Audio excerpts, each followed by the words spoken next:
এটা অসম চৰকাৰে অনুসূচিত জাতি আৰু জনজাতিৰ নিবনুৱা যুৱকসকলৰ বাবে এটা সিদ্ধান্ত লৈছে যে এতিয়াৰ পৰা ইভেন APSCৰ পৰীক্ষা হ'লেও ST আৰু SC ল'ৰা ছোৱালীবিলাকে ক'তো মাচুল দিব নালাগে।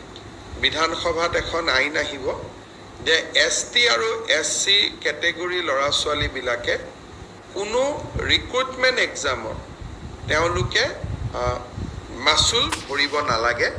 আমাৰ কিছুকে থাৰ্ড গ্ৰেড ফৰ্থ গ্ৰেডত আমি কাৰো পৰাই মাচুল নলওঁ, কিন্তু APSC আদি পৰীক্ষাত মাচুল লোৱাৰ এটা নিয়ম আছিল।